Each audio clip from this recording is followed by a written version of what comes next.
Help support the show by joining the Patreon or becoming a YouTube member. Also, hit that like button and subscribe if you want more Browns-focused content.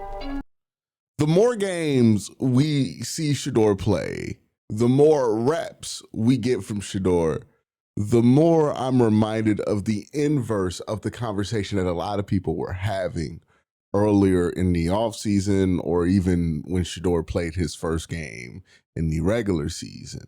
The conversation at that time was heavily focused on the amount of reps or the lack of reps that Shedeur Sanders was getting as the quarterback for the Cleveland Browns with the first team offense.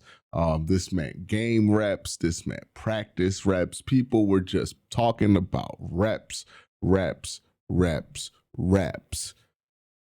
I contended at the time that there was another aspect of reps that people did not really grasp at that time or with that conversation, which is, yes, the more reps Shedeur gets, the more familiar he's going to be with his offensive players. And theoretically, the better Shedeur should look. But there's a flip side to getting reps. That also means that you have more tape out there on you. There's more information for defenses to study you on and to figure out what are your tendencies and how to break those tendencies. Now, we have seen Shedeur with some tendencies do a good job of breaking those tendencies and finding success. With other tendencies, he's starting to struggle with teams being a little bit more familiar with him. But that's always a two-sided conversation when you have it. Yeah, reps are important, but also reps are important for the team that you're playing against. And the more reps you have, the more information they have on how to defend you, how to draw up defenses, to confuse you. And what we're seeing, especially when Shedeur plays against some of these better teams, is that those teams are having a lot of success against Shedeur, confusing him and being able to slow his process down. This is important because if you're a Browns fan, if you're thinking, hey, we're not going to take a quarterback, we're going to roll into next year with Shedeur, you want these to be things that are within the scope of Shedeur being able to handle within year two, or else you're going to be in for a pretty significant sophomore slump. Much as people talk about reps, and the way that people talk about reps, especially in relation with Shedeur Sanders, where it seems like they feel like the reps are going to make him always get better linearly, it's almost as if they're forgetting that there's a whole nother side of the ball here that you have to deal with, and that is the defense getting more information on you. It's going to be interesting because he has two division games coming up after this one, right? He plays Buffalo next week, but then Pittsburgh and Cincinnati. And it's going to be interesting because those teams are not only going to be very familiar with Shedeur's tendencies, but also extremely familiar with the tendencies that Tommy Rees has as a play caller and that the Browns have and Kevin Stefanski has as a structure of the offense, right? So because they played the Cleveland Browns and Kevin Stefanski so many times. So that's going to be something to watch, right? Obviously, these teams being better than the Raiders and the Titans is something to watch, but also these teams being more familiar, more skilled from a coaching standpoint, more experienced from a coaching standpoint than some of these other teams is also something to look at, because the Bears coming into this game were not a highly ranked defense. A lot of people thought that the Bears defense was pretty poor. It can give up a lot of points, but the Browns scored their least amount of points all season, and it's partly because the Bears had a really good game plan for what Shedeur wanted to do and how to shut that down. It's also because the Bears had an extremely good game plan on how to shut down the Browns' run game, which is becoming a bigger and bigger problem for this team, and it stems from the offensive line. All of these things are bubbling into that boil that I've talked about all season of the Browns having issues that are bigger than just quarterback. Obviously, you want to find your franchise guy, and if you can find your franchise guy this offseason, you go for it, right? Not negating anybody from that opportunity, but you're got to also use all the other resources, right? The salary cap space that you're going to get from all the insurance that you're going to claim, and also, the contract restructures that you have in place. You got to be able to make use of that salary cap space in free agency. And you also have to be able to make use of the draft assets that you have, which the Browns have plenty of. So that is going to be the focus of the offseason. But now we're going to focus on Shedeur Sanders' start versus the Chicago Bears. What did I like about it? What did I not like about it? We'll break it down in detail. But real quick, I got to thank my sponsor, Sleeper. Real quick, just want to let you guys know Sleeper has a new offer here. They're offering a free $20 entry, no deposit required. And also, if you're a first-time user, you also will receive a 100% match on up to $100 when you use the promo code Worst Take. Again, $20 free, no deposit required. Plus, first-time users also receive a 100% deposit match up to $100. Join Sleeper. All right, so let's get into it. Shedeur Sanders start versus the Chicago Bears. Let's bring up the tape. And look, there's going to be some times where it feels like the wide receivers are failing him. There's going to be some times where it feels like the offensive line is failing him. And there's going to be some times where it feels like Shedeur Sanders is failing Shedeur Sanders. So let's look at the tape here. So first play, he does a good job of escaping pressure and getting close to the first down. So, effort-wise, I like the effort here from Shedeur. If we're looking at the process of the play, I think the process here is pretty bad from Shedeur here. So first thing we're going to focus on is this drop. That's not a good drop here, right? We talked about it last week, how we loved how Shedeur's drops were going straight back and they were narrow. This drop kind of drifts over here and stops here. Now, the reason that's a problem is we saw this in the San Francisco game. You see Shedeur plants here. Because he plants here, this window has shifted because now that's blocked, right? He can't really see over this window, which means he can't see this void where he has Gage Larvin right here in this zone on a curl that he can hit if he hits it on time. Since he can't see it, you can see the small window here. And yes, that's open in the NFL. It's tight window time, right? You're playing a good team in NFL. This is open. So because he can't see that window, he can't get the ball off there to get the first down. He has to kind of roll out here. And he almost does a good job of making up for it, but he is ultimately short of the first down because his knee was down before he hit the ground. They took that to video review. So again, the thing that we liked last week was the better drops. I thought that the drops were a little bit more up and down this week. And, if you're Shedeur, you really want to start stacking these weeks back to back instead of having one on, one off. And it's really starting to be a concern that the trend is good team, good stuff, good team, bad stuff, bad team, good stuff, right? Like that's not a comfortable trend that you want to see Shedeur sit in. So first we're going to watch the drop. It's not the drop you want there. Here's another reason why you don't like this drop here. Watch this tackle, this edge, right? Your tackle situation's already bad, but look what you're doing here when you roll out here and you drift here. What you're doing is you're making that angle shorter for this edge rusher to get to you.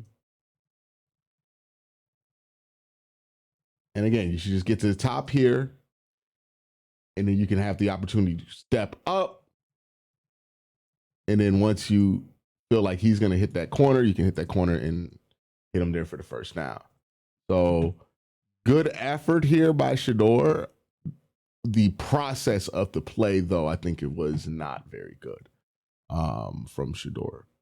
Now, again, I'm not really judging what the Browns offense is or if the Browns offense is great. We all know how I feel about the Browns offensive staff at this point. So not really going to get into that. Just trying to evaluate what they're asking him to do and if he's doing what they're asking him to do.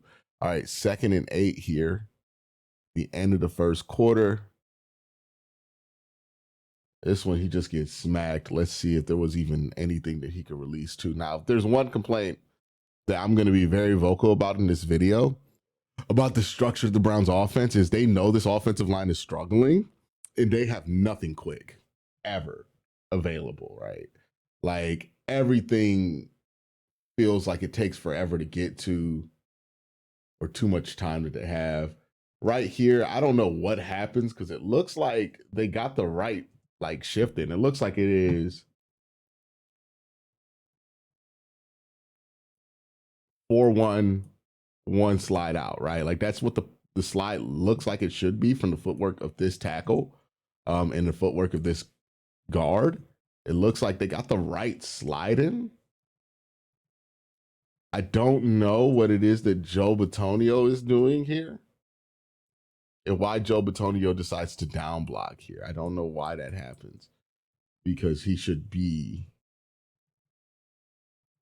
have eyes on this gap, and it's pretty obvious this linebacker is about to shoot through the C gap. So I'm not the C gap, the B gap. I don't know why he just takes his eyes off the gap there. So bad protection doesn't really give this play a chance. I don't know what happened there up front.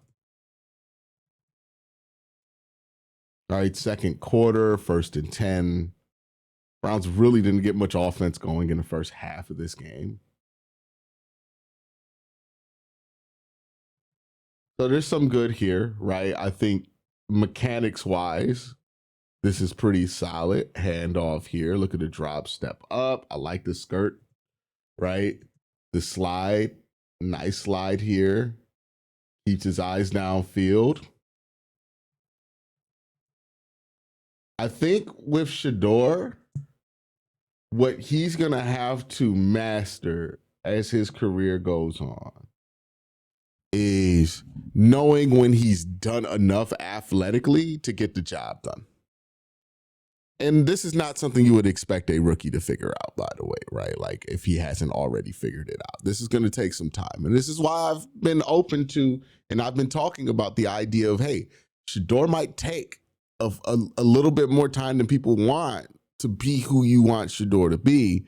And the question is like, does that fit the Browns timeline, right? Because some of this stuff that he needs to develop to get his game where it needs to be on a consistent basis is just going to take some time, right? There's no way around it.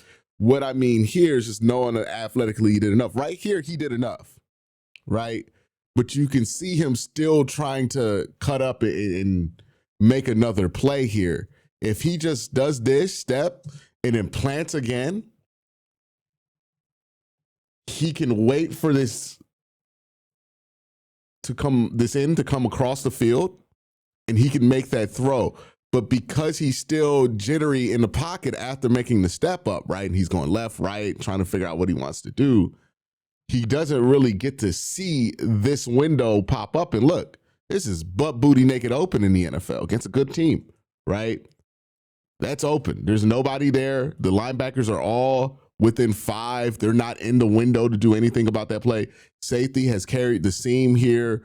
And the same is happening with Jerry Jeudy, which you could maybe hit that if you're standing still in the pocket, but that's more of a risky throw. I'd rather you just hit that and just take the yak.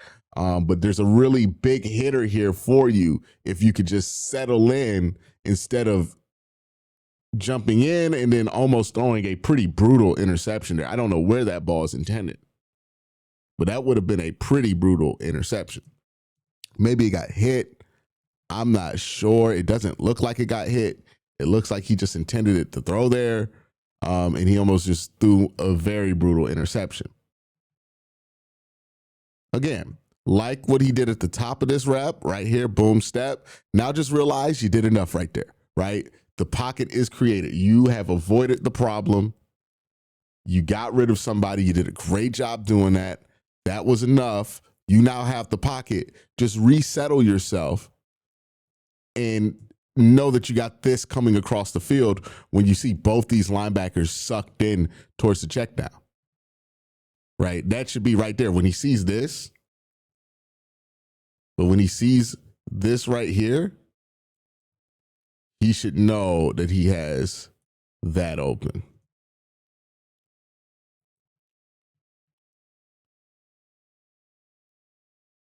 And again, that's a level of poise and confidence that's not going to happen in year one. It's going to take some time. But if you're talking about wanting to see Shedeur get to that next level of his game, that's something that's going to have to come and be in his tool set. Brown's offensive line was just disastrous today. Look at this screen. This is just, I don't know what happens here, man. Just you get Joe Bitonio out here on a linebacker, on a DB, man. Joe Bitonio's out here trying to move somebody at safety, and he can't push the guy forward upfield enough to get this block off. And again, you talk about the Browns offensive line not being able to displace people and that being a problem. This is an example of it, right? Joel should be able to move that guy. If Joel moves that guy, there is nothing but green grass for Quincy Judkins here. Nothing but green grass acres, right? Acres of land here. But because Joel gets pushed back into Quincy falls, and that almost gets intercepted. By the way, you get an eligible receiver downfield. Because, let's see, did this take too long? 1, 2. No, I don't think it. I think it's just a mistake by the offensive lineman. I think that's a mistake by Whippler. Is that Whippler that fucked up? Feels like Whippler that fucked up. Let me see where the line of scrimmage is. So line of scrimmage is right here, which means it's on the 25. I think in the NFL, you get like 2 yards. So let's go here. Who's the first one to break the plane? I don't know. I think that's a ticky-tack. Well, if it's 1 yard, then yeah, Whippler definitely got downfield a little early. Yeah, I think he just got excited to hit his man. Rookie mistake. But yeah, that's unfortunate. Just bad execution overall by these two gentlemen. Getting downfield too early, getting your ass beat by a safety when you're a bona fide legend shouldn't happen, no matter what point you are in your career. Tripping up Quincy, making the screen not available when there was nothing but green grass here.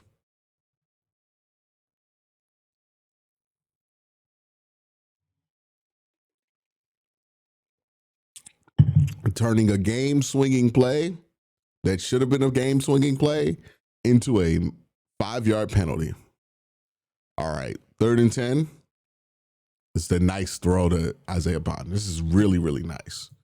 So what I like the most about this throw is that Shedeur was able to envision the angle and then throw with anticipation and accuracy. Because when he decides to throw this, right, this is really the picture he's looking at when he decides to throw. And I think this is showing some good progress on him understanding what open is in the NFL. Because a lot of times you look at the throws that Shedeur makes, you could tell that the guy's open before you get to the throw actually starting. This one is a little different, right? So he sees the one-on-one coverage here. He watches the linebacker, the safety, hips out towards the numbers. So he knows he's not going to be able to work back. So he throws this right here on the money with anticipation. Really nice throw. Best throw of the day here for Shedeur. Yeah, I think that's the cleanest throw he got off, the best throw he got off, good protection, really nice throw here.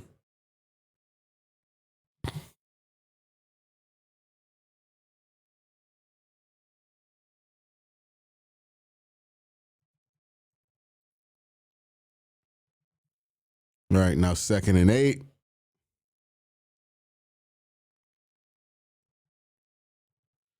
See what there's to look at, if there's anything to really look at on this one. The top is drop. Nah, I don't like Larvin in there. Check down's not really there. Maybe you can work back and maybe hit Bond on the far side of this, but they really did a nice job of disguising this. Like you might be able to hit Bond here, but it's not the best route from Bond, and Bond gets his eyes around a little late. I don't really like Bond's route here, so I don't mind saying no to that. If you don't want to say yes to that, I get it. Who does he say yes to? He throws that out, goes to Harold Fannin. Yeah, that's probably what I would do. I don't mind that one. 3rd and 8. Again, they're giving him these sim press looks. They're trying to confuse him. Right here, you just want to see him make a little bit quicker of a decision. So he has a couple of options here based on how this plays out, because it looks like it turns into an inverted 2, or is it just Tampa 2? But you can see the linebacker here roboting, right? So when the linebacker robots, he turns his back to the line of scrimmage. That's what it means. But he robots out here. He kind of carries the seam. That means this is kind of like cover 3, kind of like cover 2. If you're Shedeur, you're probably looking here because this is where you have the player in the most amount of conflict here. You also have Gage here in this window, right? Which could be a little tricky. I'm going to go to where his eyes were to start the play, which was on this side. You can see his eyes are here. So if we want to look at where his eyes are, you want to look at this and see an opportunity because you know you have 2 routes playing off of each other, right? An out and then a sit or a stick. So you can figure out who you want to play here. Okay, he's going out and up. So you do have 2 windows here you could hit, but the pressure comes to him pretty fast.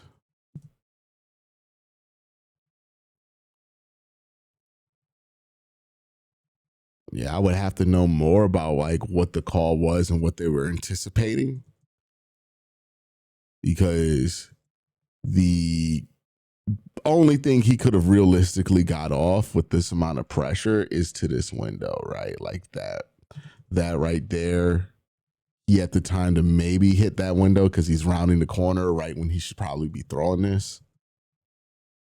That's really the only thing I could see him realistically hitting here. But yeah, the Bears made it difficult on him, right? They confused him a little bit there, and that's why they run this sim pressure, is to slow him down a little bit, right?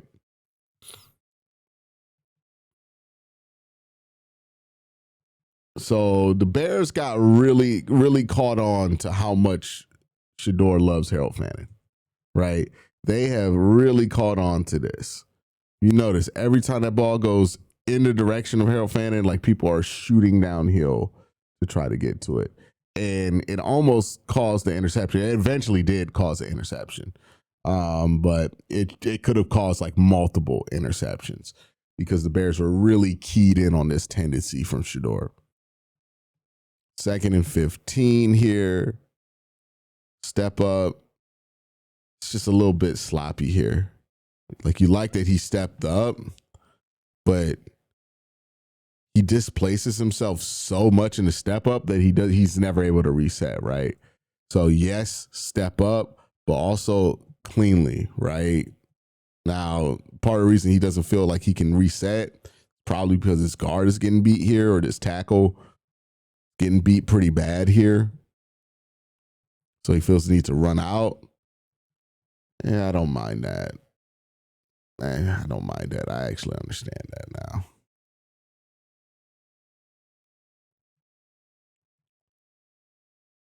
Still want a cleaner initial step, but that's why he never reset. All right, 3rd and 15. Again, they just were in such shitty down and distances all game, man.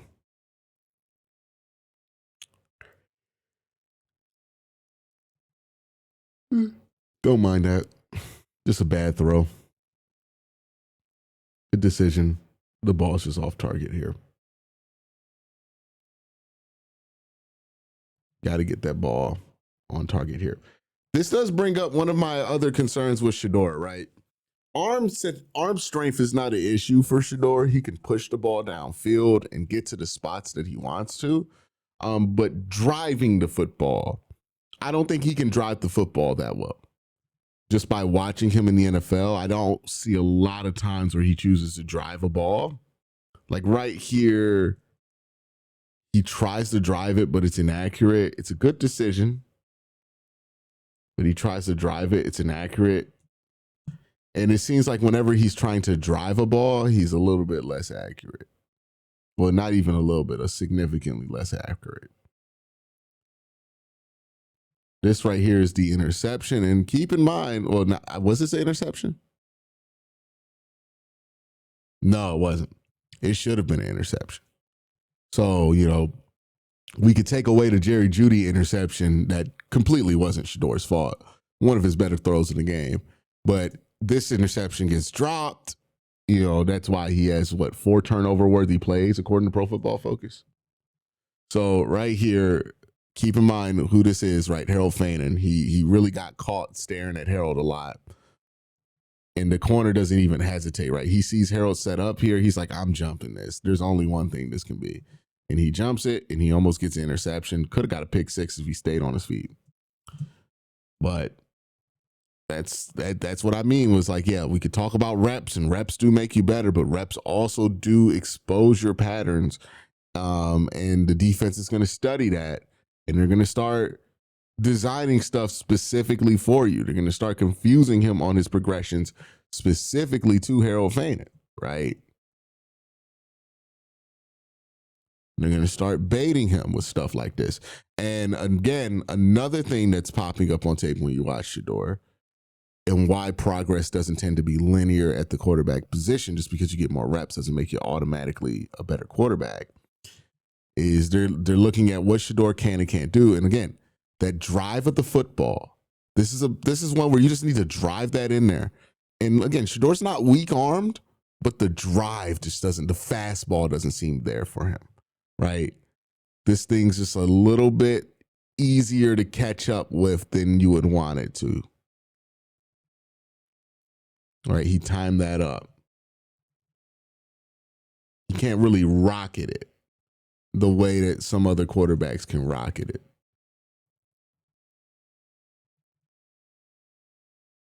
Third and 10. Started the second half here. This is a attempt at a throw to Isaiah Bond. Isaiah Bond does a good job winning this one right here, right? Off coverage, gets 35 flat-footed, just blows by him. He's expecting this ball to be somewhere on the numbers. For whatever reason, Shedeur throws this thing closer to the seams. Maybe he's expecting Isaiah Bond to come across for this ball, but I don't know why he would expect that. That would just bring him closer to the underhead safety. I think this was just a bad football. I think he just threw a bad ball. Because look at the feet and the arm here, right? Like, look at the technique here. It doesn't look great. I think this is just a bad ball. Let's look at this, right? Let's put it in slow motion. You see how he's like releasing that from this angle? He's not really stepping into it. And then look at that release right there. That doesn't feel very powerful. That doesn't feel like a very powerful release. And keep in mind, like, Shedeur is not a weak-armed quarterback. I wouldn't feel comfortable calling him that. But Shedeur doesn't have that natural arm talent that like Cam Ward has, right? Where Cam Ward can just launch the ball 50 yards downfield from like any arm angle. Or like a Caleb Williams. We saw that in this game. He could just launch the ball 50 yards downfield with power and drive from any arm angle. Shedeur needs things to be a little bit more clean for him to get those throws off, right? He requires a better offensive line in a cleaner pocket here to get this ball off. Because when it gets muddy and he can't really put everything on it, this is what happens to the ball. Kind of dies on him, right? So that's something to keep in mind, right? When we're projecting him out with other prospects and what he can do, what he cannot do. That's something to factor in, right? That's a limitation to his game. 2nd and 7 here.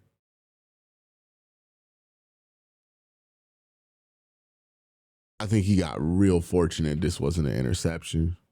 This one reminded me of that one throw that Dylan had that was like, it should have been an interception, but he ended up getting a first down for it. So, not going to be mad at the result here. But again, you could just see they're just anticipating this ball always going to Harold Fanon, and they're playing it super tight, super close, and they're jumping it because they know they're going to be able to get an interception here. Now, the offensive line blows this one because I think Jerry Jeudy would have been open for a pretty big play here. Like, I think there would have been a pretty easy touchdown. Look what Jerry Jeudy does to number one here, Jalen Johnson, who's one of the better corners in the league. But watch this matchup down here, right? Jerry Jeudy, look, he gets him to stop, go, he's out. That's a touchdown, right? That's a fully one rep versus a all-pro corner. And again, look, I understand that Jerry Jeudy is the bane of everybody's existence, but like,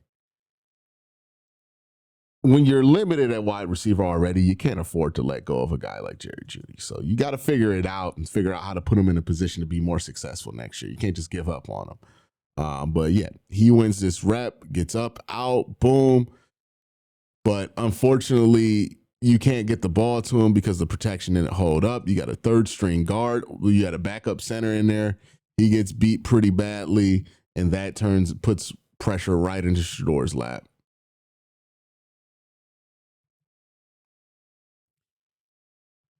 So unfortunate you can't get that there. He ends up dumping this off to Harold Fainin. It's a little dangerous. I don't want to see him do this a ton, but it was fine. It got completed and got the first down, so can't complain too much. 3rd and 10 in the third quarter. This is just a bad throw and bad timing here.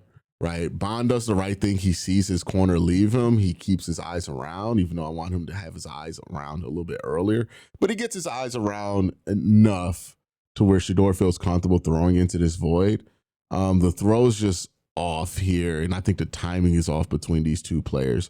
You can see Bond, he's not really flattening this out, and he's probably going a little fast, so he kind of goes and he inches towards the coverage here. Watch it. You see what I'm saying? He inches towards. So this foot plants and he kind of inches towards the coverage. I think Shedeur's anticipating that he's just going to kind of like hover and wait for the ball to meet him instead of trying to go downfield.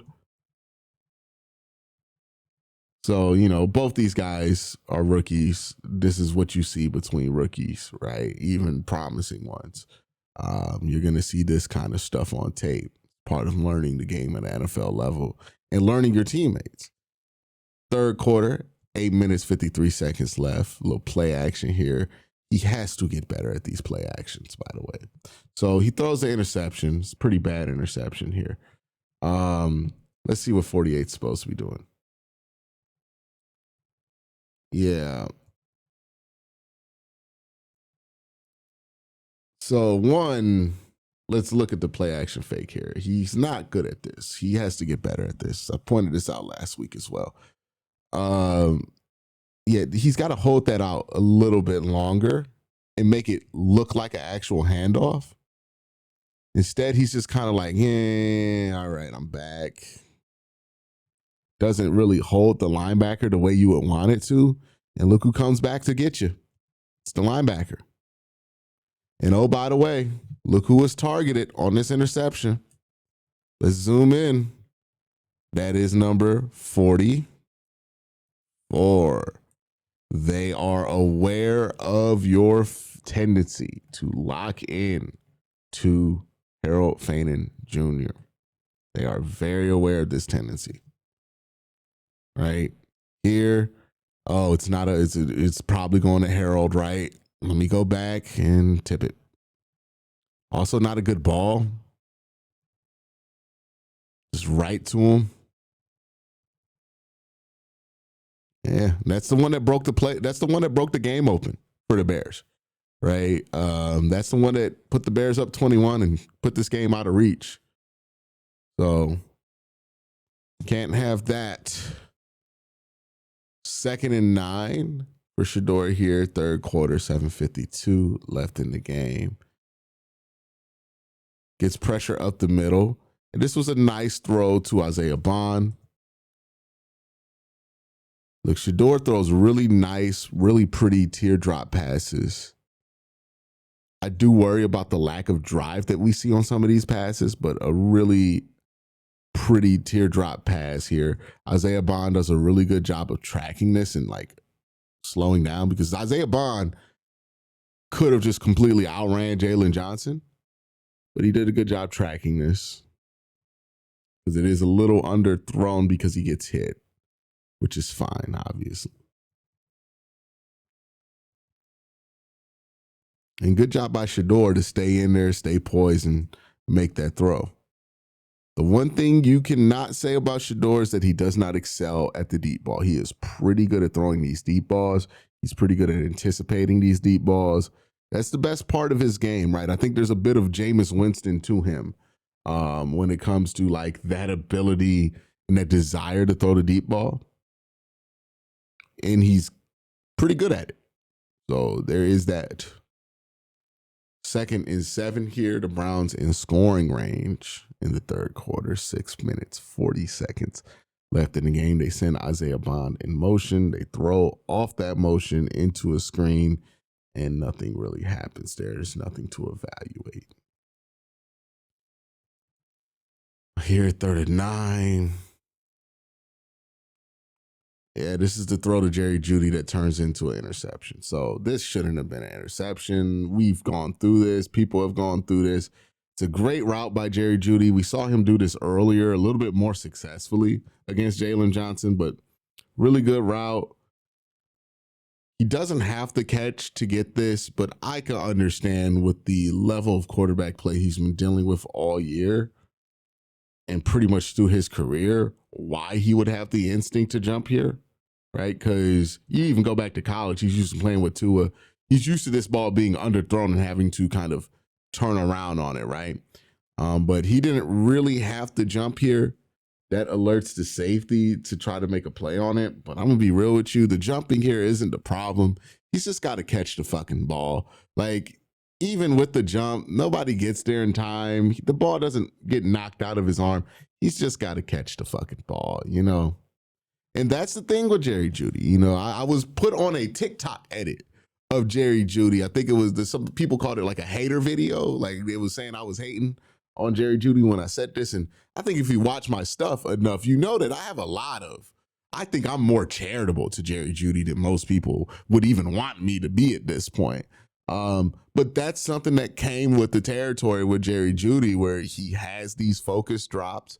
He doesn't always catch every ball that you think he should come up with. And catching through contact, it's never been good for Jerry Jeudy. Go back and watch my film breakdown of what he did in Denver.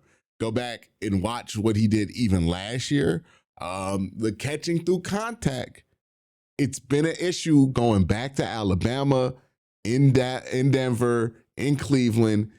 He's not a good catch through contact guy. And I think the biggest problem the Browns have right now is because Jerry Jeudy's their only wide receiver worth a damn, they consistently keep asking this guy to catch through contact when he's just not that kind of wide receiver, right? Last year, they didn't do this as much, but this year they're asking him to do that a lot.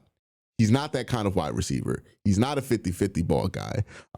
He's somebody who you could get the ball to on time. He can get his hands on the ball and make plays after the catch. He's a West Coast offense wide receiver, but he's not a 50-50 ball guy. And if you're asking him to catch through contact, you're going to consistently be disappointed in what Jerry Jeudy has to offer you, because he's got nothing to offer you in that aspect. And it's been like that for a very long time. Let's continue. This is the third quarter at the end of it. And this is just another throw that Shedeur wants back. I mean, good read. It's open, good play call. You gotta make this throw, right? You can't be late and low. And then you get your wide receiver hit extra. 2nd and 10 here for Shedeur. Another one where he's like, you're starting to see him be a little bit more hesitant than you want him, which is concerning me a little bit. Right here, he kind of pumps this like a couple of times here before going with it. It's 2nd and 10. It's a little late. It's a little off here. Felt like he wasn't sure about that one. 3rd and 10. kind of holds this one for a while here. There's really nothing open, but he just holds this one for a while. Yeah, so Bond. The closest thing you got is maybe, I don't know. I don't like any of this, right? So here, nah, maybe just in case you just want to get the extra yards for the punt. This is covered up. Maybe you got this to Bond, but I don't think he has the arm drive to be able to take that throw, in my personal opinion. So I don't want him taking that. So I don't mind this being a throw out of bounds here. Just like it could have been a disaster where that ball gets popped out, but the score is 3-28, so I don't mind him taking the extra risk. You know, there's just nothing to really do there, nothing to really throw to. Second 8, little play action. I thought that was a little bit better than a dump off to Quincy. So let's look at the play action handoff here. It's a little bit better. Would love an extra beat there on these play actions. Look at the lack of suction they're getting on these play actions. Nobody believes it. You're getting no gravity on those play actions.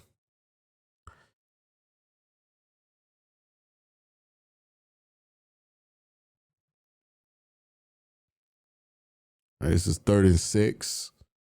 Browns down 3-28.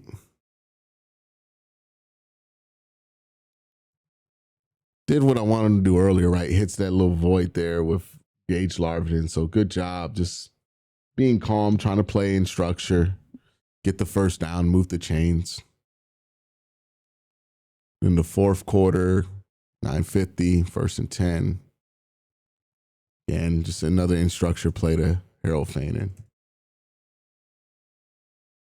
We continue down, 2nd and 3.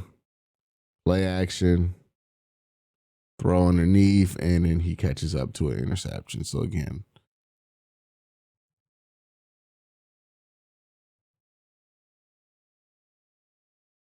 another interception off a play action concept here, right? And he throws it to the guy on the line of scrimmage who's disguising here. So 35 gets this one, but remember the first interception he threw was on the line of scrimmage, was from somebody recovering after the play action.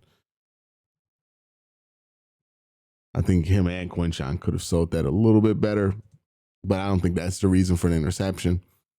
Reason for the interception here is one, they're on to your tendency to lock on to number 44 because, again, look who this interception, who's targeted here, right? That's the 4th turnover-worthy play we've seen on a play targeted towards Harold Fainin in this game. So they're catching on to that tendency, and it's only going to get worse as weeks go on. They're going to start bracketing him and kind of like baiting you to throw to him. And then that's going to make Shedeur a little bit more hesitant to make decisions here. So, it's not going to get easier. Yeah, Chauncey Gardner-Johnson just sees this out. It's also a little underthrown here to Harold Fainin. This looks a little underthrown. Maybe you want Harold to come back to that ball, but it looks like Harold's doing what Shedeur wanted him to do.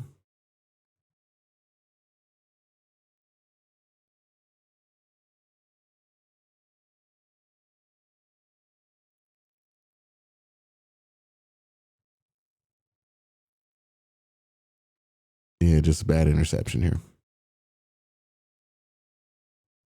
And again, it makes you wonder about the drive he has, right? Because that's another interception where I'm like, almost happens because of another turnover-worthy play that happens because I don't think he's driving the ball the way that you want to. Not to say his arm's weak, right? Because we saw him throw 50 yards downfield. He can move the ball downfield. It's just, can he do it with drive? And that's one of those throws you want to have drive out. And there's just too much time for this DB to recover. Look how much time he has to recover here, right?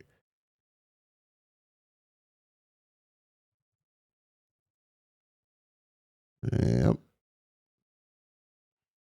All right, 2nd and 7 here. Well, actually, so there it is, right? That's Shedeur's game versus the Chicago Bears. again, there's an unsettling pattern that's popping up with Shedeur that you can even argue popped up in his college tape, which is plays really well versus bad teams, does not play the same versus good teams or good defenses. That was a big thing that you could point out with Shedeur in college, right? I remember pointing it out a ton. That's why I wasn't comfortable with him being a number 2 overall pick, because of the lack of any kind of signature wins in his body of work in college when it comes to big games. Same thing is happening here in the pros. Like, yeah, you could beat the Raiders, you could beat the Well, he didn't even beat the Titans, but you can play really well versus the Titans. But what we're getting versus the Bears, it's a little different. What we're getting versus the Ravens, it's a little different. What we're getting versus the 49ers is a little different. We'll see what this continues to be as we see Shedeur play. I thought there were some good moments of him continuing to build upon his pocket habits, but there were also some moments where I felt like he was still kind of leaning back on those bad habits where he drifted a little bit. Also, this tendency of locking on to Harold Fane. I think he had like 14 targets in this game.